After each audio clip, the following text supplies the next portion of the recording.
Hey, Cash Course fans! Before we start the show, remember that you can get hundreds of free educational videos for all ages at PragerUkids.com. Subscribe today and never miss an episode.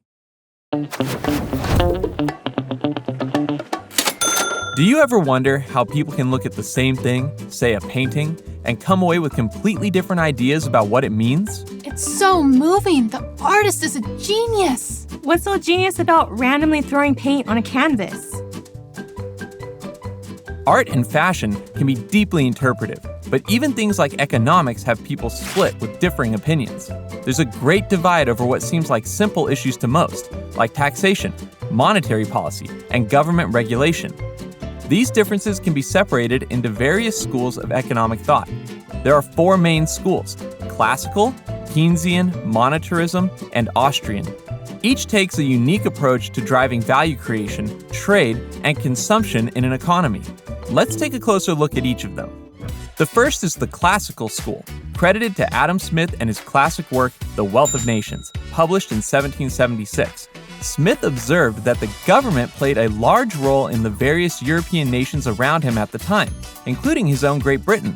Trade was highly regulated and wealth was fixed mainly to the top level of society. This left most people to suffer under high taxes, inflation, and government corruption. Smith believed a better alternative was minimal government intervention and more individual autonomy, allowing markets to operate more freely. This, in turn, would lead to economic growth that spreads a nation's wealth to more of its citizens. Let's put this idea into practice. Say an entrepreneur has started a t-shirt business, but no one is buying them. Classical economists would handle this issue with as little government intervention as possible. They would instead promote innovation and creativity on the part of the entrepreneur, such as redesigning the t-shirt to set them apart from the competition. Be free to choose your own ideas to drive up sales. Okay, but what if I want the government's help? The government? That's the other guy. That other guy is John Maynard Keynes, who originated the Keynesian School of economic thought. This school focuses on aggregate demand, which is the total demand for goods and services. Keynesians believe aggregate demand, as opposed to supply, is the main driving force of all economic activity. When an economy slows down, it's the government that needs to intervene to increase demand. So, if demand for the t-shirt company is low, Keynesians would suggest a change in government fiscal policy to encourage more buyers. Fiscal policies could include government-paid discounts to certain groups or at certain times. Or they could include subsidies for clothing companies to boost that particular industry with the intention to drive down t-shirt prices and increase demand.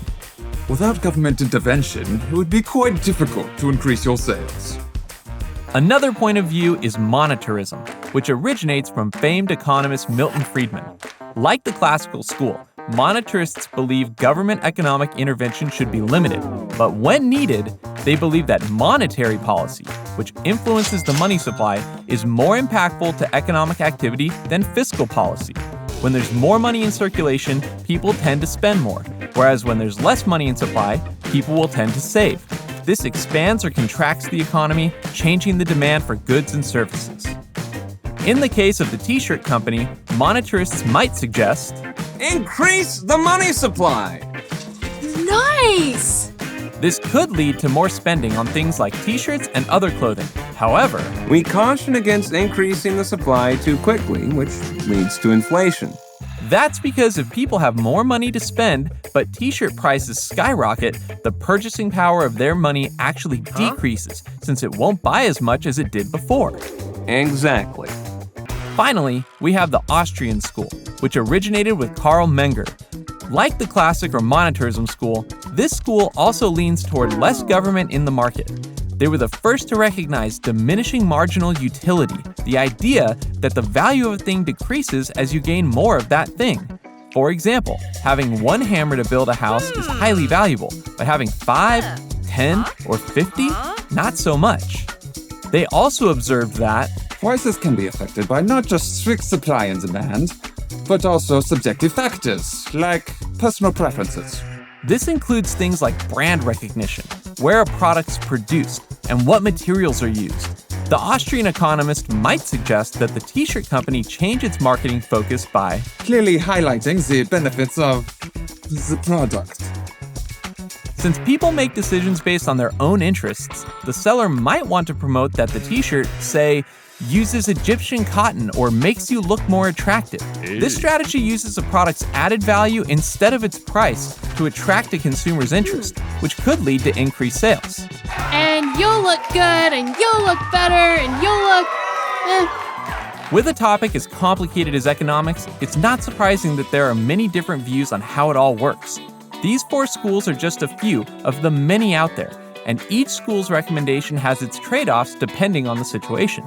With a better understanding of these schools, you'll be better able to recognize the economic trends at work in the economy around you. Now this, you have to agree, is genius. No, wait, come back. Watch more at PragerUkids.com. And parents, don't forget to subscribe.